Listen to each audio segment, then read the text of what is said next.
الحمد للہ رب العالمین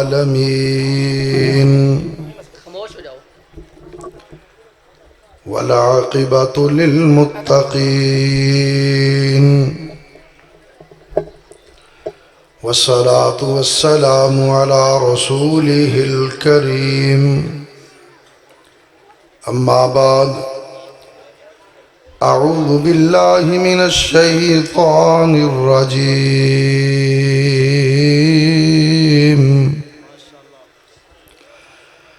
بسم اللہ الرحمن الرحیم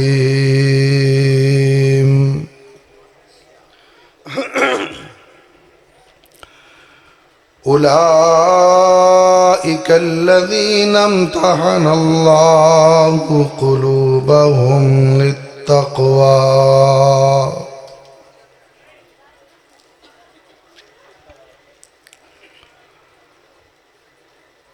لهم مغفرة وأجر عظيم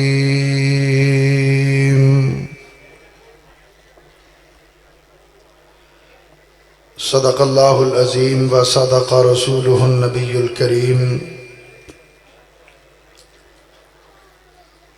ہر قسم کی حمد و ثنا اللہ احکم الحاکمین ارحم الراحمین مالکی یوم الدین کے لیے ہے، جو ساری کائنات کا اکیلا ہی پیدا کرنے والا اور اکیلا ہی اس کا نظام چلانے والا ہے۔ اللہ کی حمد و ثنا کے بعد بے شمار انگنت لاتعداد لامحدود درود و سلام ہوں میرے اور آپ کے پیارے آقا، میرے اور آپ کے پیر و مرشد، امام الانبیاء، خاتم الانبیاء، نبی الانبیاء، جناب محمد الرسول اللہ صلی اللہ علیہ وآلہ واصحابہ وسلم کی ذات اقدس و مقدس پر کہ جنہیں کائنات کے رب نے ساری کائنات سے اعلیٰ اولا بالا کامل مکمل اکمل حسین اور احسن بنا کر مبعوث فرمایا۔ حضرات، مرکزی جمعیت اہل حدیث صوبہ پنجاب کے سرپرست اعلیٰ جناب مولانا سید سبطین شاہ نقوی حفظہ اللہ کی سلطنت ریاست میں پہلی بار حاضری کا اتفاق ہو رہا ہے۔ انشاءاللہ تھوڑی ہی دیر کے بعد قائد ابن قائد فرزند حضرت علامہ احسان الہی ظہیر شہید رحمت اللہ علیہ جناب علامہ معتصم الہی ظہیر صاحب حافظہ اللہ ولولہ انگیز خطاب فرمائیں گے۔ آج کی یہ عظیم الشان فضائل صحابہ کانفرنس، اس کی ساری انتظامیہ جناب ناصر نقوی صاحب، مولانا عمر فاروق شاکر صاحب اور ہم سب کے سرپرست جناب سید سبطین شاہ نقوی صاحب حفظہ اللہ مبارکباد کے مستحق ہیں کہ جنہوں نے اس کانفرنس سے صحابہ کے پروانوں، صحابہ کے دیوانوں، صحابہ کے مستانوں کے اندر ایک نئی روح پھونک دی۔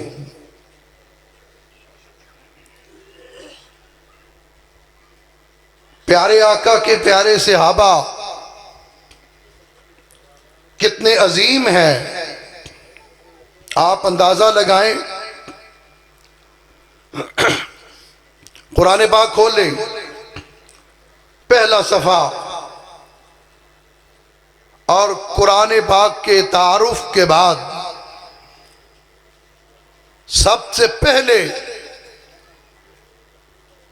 اللہ نے جس کا تعارف کروایا، اللہ نے جن کا ذکر کیا، وہ نبی کے صحابہ ہیں۔ الف لام میم ذالک الکتاب لا ریب فیہ ھدی للمتقین، یہ قرآن کا تعارف ہے۔ اس کے بعد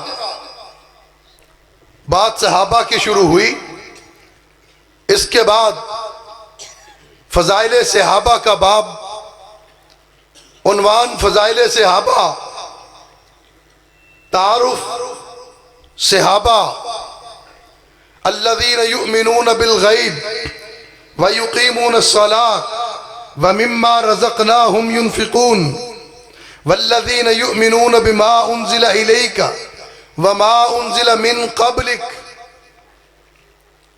یہ کس کا تعارف ہے؟ یہ کس کے فضائل ہیں؟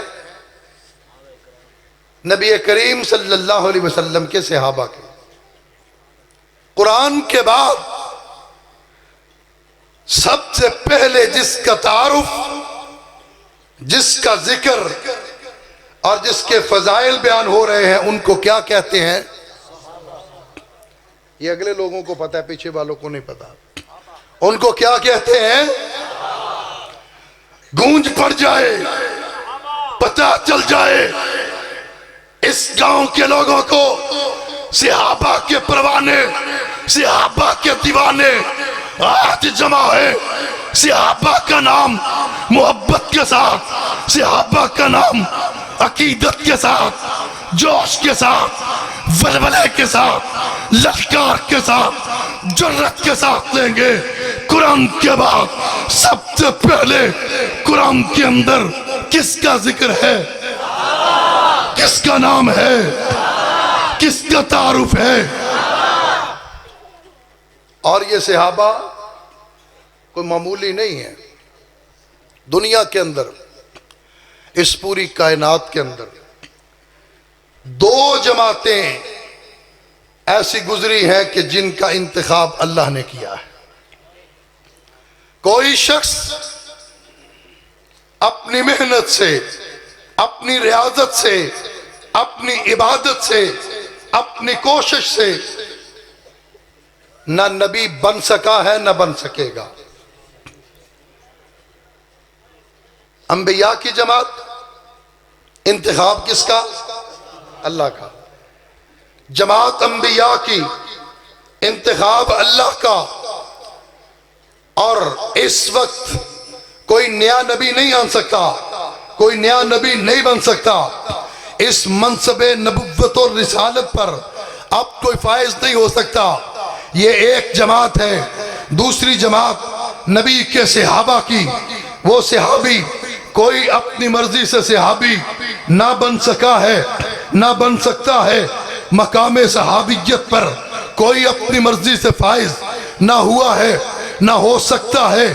مقام صحابیت کے لیے، منصب صحابیت کے لیے بھی انتخاب رب نے کیا، چناؤ رب نے کیا۔ اگر اپنی مرضی سے کوئی صحابی بن سکتا ہوتا، ابو جہل بنتا، عتبہ بنتا، شیبہ بنتا، مکہ کے چودھری، مکہ کے وڈیرے اپنی مرضی سے بن سکتے تھے۔ لیکن چونکہ انتخاب عرش سے ہو رہا ہے، چناؤ مقام صحابیت کا عرش سے ہو رہا ہے، رب ذوالجلال نے چناؤ کیا۔ ذرا غور کیجئے، ابو بکر صدیق کو چنا، بنو عدی سے حضرت عمر کو چنا، حضرت ابو بکر کو چنا، بنو تمیم سے حضرت عمر کو چنا، بنو عدی سے حضرت عثمان کو چنا، بنو امیہ سے حضرت علی کو چنا، بنو قریش سے جناب ابو ذر کو چنا، قبیلہ غفار سے حضرت ابو ہریرہ کو چنا۔ یمن سے ایک شخص ہے، اپنا بھی نہیں بیگانہ ہے، گورا بھی نہیں کالا ہے، قریب کا نہیں دور کا ہے، عرب کا نہیں عجب کا ہے، چلتا فرش پہ ہے قدموں کی آواز اللہ جنت میں سنا رہا ہے۔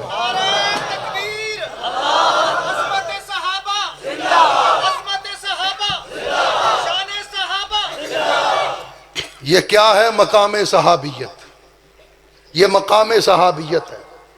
اور سمجھو اس بات کو، دنیا کے اندر سارے ولیوں کی ولایت، سارے ولیوں کی عبادت، سارے ولیوں کی ریاضت ایک طرف ہو سبتی، اور ایک طرف حبشہ کے بلال کی وہ ایک نگاہ ڈالنے کا ایک لمحہ جو اس نے پیارے آقا کے چہرہ اقدس پہ ڈالا، جو حضرت بلال نے آقا کے چہرے کو تکا، دیکھا، نگاہ ڈالی، ایک لمحے کے لیے رب کبریا کی قسم بلال کا آقا کے چہرے پہ ایک لمحے کے لیے نگاہ ڈالنا ساری دنیا کے ولیوں کی ولایت، عبادت اور ریاضت سے بڑھ کر ہے، سب سے بڑھ کر ہے۔ اس لیے کہ صحابی خود نہیں بن سکتا کوئی، صحابی اور نبی یہ دو جماعتیں ہیں جن کا انتخاب اللہ نے کیا، اور اس وقت اب نہ کوئی منصب نبوت پہ فائز ہو سکتا ہے، نہ منصب صحابیت پہ فائز ہو سکتا ہے۔ صحابی بنا کیسے؟ انتخاب کیسے ہوا؟ چناؤ کیسے ہوا؟ چناؤ ہوتا ہے خوشاب کے ڈی پی او کے لیے، چناؤ ہوتا ہے خوشاب کے ڈی سی کے لیے، انتخاب ہوتا ہے پاکستان کے وزیر اعلیٰ کے لیے، وزیر اعظم کے لیے، پنجاب کے وزیر اعلیٰ کے لیے۔ یہ انتخاب ہو رہا ہے، یہ سلیکشن ہو رہی ہے، سلیکشن بورڈ بیٹھا ہے، وہ انٹرویو لے رہا ہے، سی ایس افسر کے لیے وہ انٹرویو لے رہا ہے، ایس پی کے لیے وہ انٹرویو لے رہا ہے، عدالت جج کے لیے وہ انٹرویو لے رہا ہے، فوج کے سپہ سالار کے لیے ایک امتحان ہو رہا ہے۔ امتحان دینے والا کیمسٹری کا امتحان پاس کر کے آگے آتا ہے، فزکس کا امتحان پاس کر کے آگے آتا ہے، بایو کا امتحان وہ دنیا کو دیتا ہے، جغرافیہ کا امتحان دیتا ہے، انگلش کا امتحان دیتا ہے۔ لیکن نبی کے صحابہ مقام صحابیت کے لیے جن کا امتحان ہو رہا ہے، ذرا غور کیجئے، رب کہتا ہے اولئک الذین امتحن اللہ، رب نے امتحان لیا۔ امتحان کس کا لیا؟ ان کے ہاتھوں کا نہیں لیا، امتحان ان کی قوت کا نہیں لیا، امتحان ان کے تقوی کا نہیں لیا۔ اللہ کو پتا تھا آنے والے وقت کے اندر صحابہ کے منکر پیدا ہوں گے، صحابہ کے گستاخ پیدا ہوں گے، صحابہ کے دشمن پیدا ہوں گے۔ رب ذوالجلال نے دنیا کو بتا دیا، اس منصب صحابیت پہ جو آیا، اس مقام پہ جو آیا، اولئک الذین امتحن اللہ قلوبہم للتقوی، اللہ نے ان کے دلوں کا امتحان لیا۔ جب دلوں کا امتحان لیا، ان کے دلوں میں سوائے تقوی کے کچھ نہیں پایا۔ اب ذرا غور کرنا، تلوک کر کے رہنے والے لوگوں، میں ایک طالب علم ہوں، خطابت کے بادشاہ، علم کے بادشاہ سید سبطین شاہ نقوی حافظہ اللہ کے اس گاؤں میں حاضر ہوا ہوں سبق سنانے کے لیے۔ یہ طالب علم کھڑا ہوں سبق سنانے کے لیے۔ ذرا غور کیجئے کہ مقام صحابیت اور امتحان ہو رہا ہے۔ امتحان کے اندر سوال کیا ہے؟ طالب علم بیٹھے ہیں مقام حیات کے، جامعہ امام بخاری کے طالب علم تشریف فرما ہے، امتحان ہوتا ہے، سوال نمبر 1، سوال نمبر 2، سوال نمبر 3، میں قربان جاؤں نبی کے صحابہ کا امتحان رب پرچہ بتا رہا ہے، رب سوال بتا رہا ہے، وَلَنَبْلُوَنَّكُمْ بِشَيْءٍ مِّنَ الْخَوْفِ وَالْجُوعِ وَنَقْصٍ مِّنَ الْأَمْوَالِ وَالْأَنفُسِ وَالثَّمَرَاتِ 4 اللہ نے امتحان لیے۔ رب کہتا ہے وَلَنَبْلُوَنَّكُمْ بِشَيْءٍ مِّنَ الْخَوْفِ، میں نے ان کا امتحان لیا خوف کے اندر، وَالْجُوعِ بھوک کے اندر، وَنَقْصٍ مِّنَ الْأَمْوَالِ جانوں کے نذرانے پیش کر کے، وَالْأَنفُسِ وَالثَّمَرَاتِ ان کی جانیں قربان کر کے، ان کا مال قربان کر کے، ان کے باغ قربان کر کے، ان کی جائیدادیں قربان کر کے، باغات قربان کر کے، فصلیں قربان کر کے، رب کہتا ہے میں نے امتحان لیا۔ سارے امتحانوں کے بعد نتیجہ کیا نکلتا ہے؟ لہم مغفرتم واجر عظیم۔ اللہ عرش سے اعلان کرتا ہے نبی کے صحابہ کامیاب ہو گئے، 1 نہیں 2 نہیں 10 نہیں، سارے کے سارے کامیاب ہوئے، اور 100/100 نمبر لے کر کامیاب ہوئے، 100/100 نمبر لے کر۔ ذرا غور کیجئے طالب علم کون ہے؟ امتحانی سینٹر نمبر 1 سینٹر بنتے ہیں نا، خوشاب میں بھی، سرگودا بورڈ میں بھی۔ امتحانی سینٹر نمبر 1 کا طالب علم، 7واں طالب علم، امتحانی سینٹر سجا ہوا مکہ کی وادی، 7واں طالب علم بلال حبشی رضی اللہ تعالیٰ عنہ مکہ کی گلیوں کے اندر گھسیٹا جا رہا ہے، گلے کے اندر رسے ڈال کے کھینچا جا رہا ہے، تپتے ہوئے ریت پہ لٹایا جا رہا ہے، تپتے ہوئے کوئلوں پہ لٹایا جا رہا ہے، لیکن اس کے دل کے اندر، اس کی زبان کے اندر، سوچ کے اندر، فکر کے اندر، نظریے کے اندر ایک ہی آواز ہے، احدن احدن، مار کھا کے بھی کہتا ہے احدن، گلے کے اندر رسی ہے پھر بھی کہتا ہے احدن، گلی مکہ کی گلیوں میں گھسیٹا جا رہا ہے، آواز آتی ہے احدن احدن احدن، انا کافرم باللات والعزا، جتنا مرضی ظلم کر لو، تشدد کر لو، جان سے مار دو، اللہ ایک ہے، مشکل کشا ایک ہے، حاجت روا ایک ہے، غوث اعظم ایک ہے، داتا ایک ہے، اولاد دینے والا ایک ہے، بیٹے دینے والا ایک ہے، بیٹیاں دینے والا ایک ہے، رزق عطا کرنے والا ایک ہے، زندگی کا مالک ایک ہے، موت کا مالک ایک ہے۔ بلال امتحانی سینٹر کے اندر 100/100 نمبر لے کے کامیاب ہوتا ہے، کہتا ہے انا کافرم باللات والعزا، میں تمہارے لات اور عزا کو پاؤں کی ٹوکے پہ رکھتا ہوں۔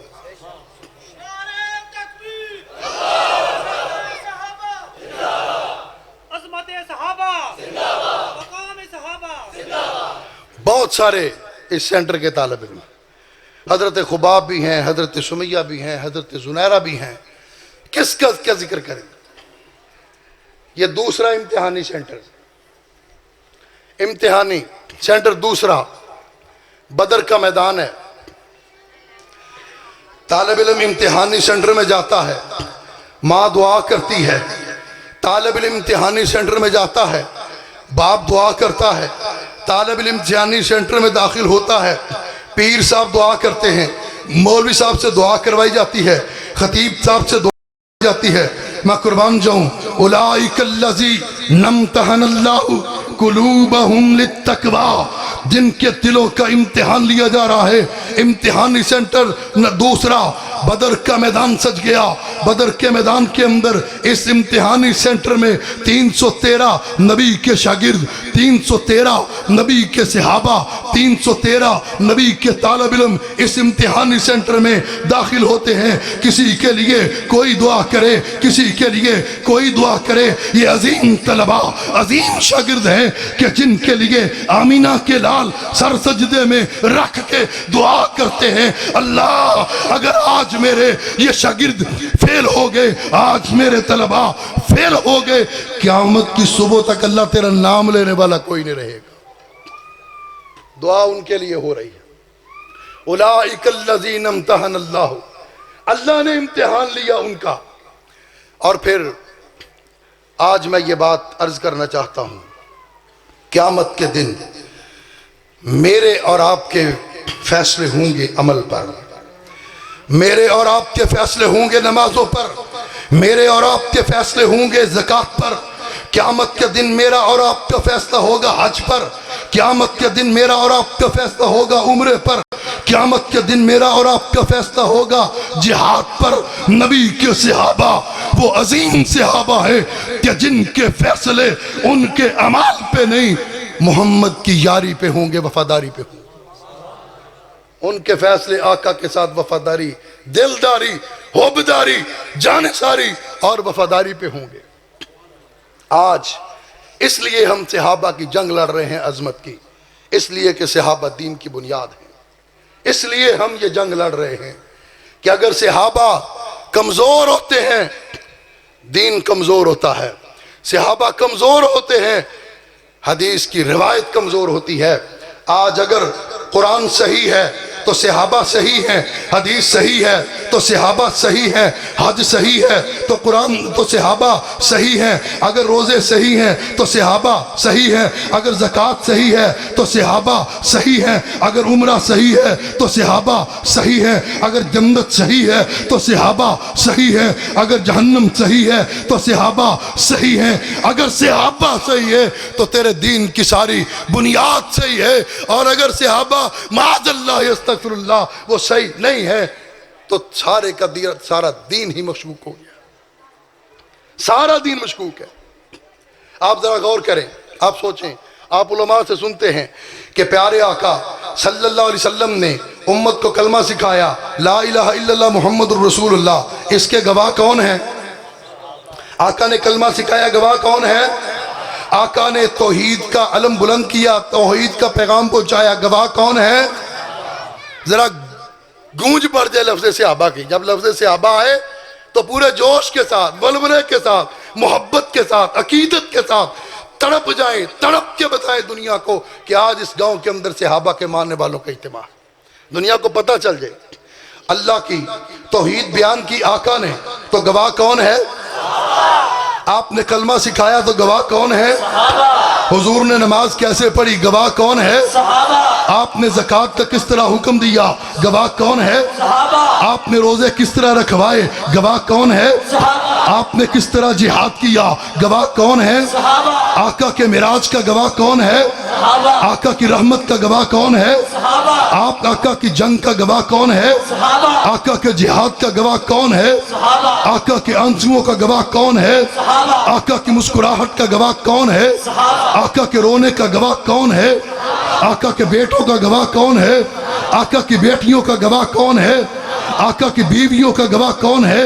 آقا کے سارے دین کے گواہ صحابہ ہیں، اور اس لیے ہم آج صحابہ کی جنگ لڑ رہے ہیں، انشاءاللہ رہتی دنیا تک لڑتے رہیں گے۔ صحابہ کی جنگ دین کی جنگ ہے، صحابہ کا دفاع دین کا دفاع ہے، صحابہ کا دفاع قرآن کا دفاع ہے، صحابہ کا دفاع حدیث کا دفاع ہے، اور اہل حدیث کا ہر بچہ، ہر جوان، ہر بوڑھا، ہر مرد، ہر عورت اپنی جان کا نذرانہ پیش کر کے بھی انشاءاللہ عظمت صحابہ کے پرچم کو لہرا کے رہیں گے۔ نعرہ تکبیر، نعرہ تکبیر، شان صحابہ، شان ابو بکر، شان صحابہ۔ اللہ ہم سب کو صحابہ کی عظمت سمجھنے کی توفیق عطا فرمائے۔ علماء کی لمبی صف ہے، لمبی کتار ہے۔ وآخر دعوانا الحمدللہ۔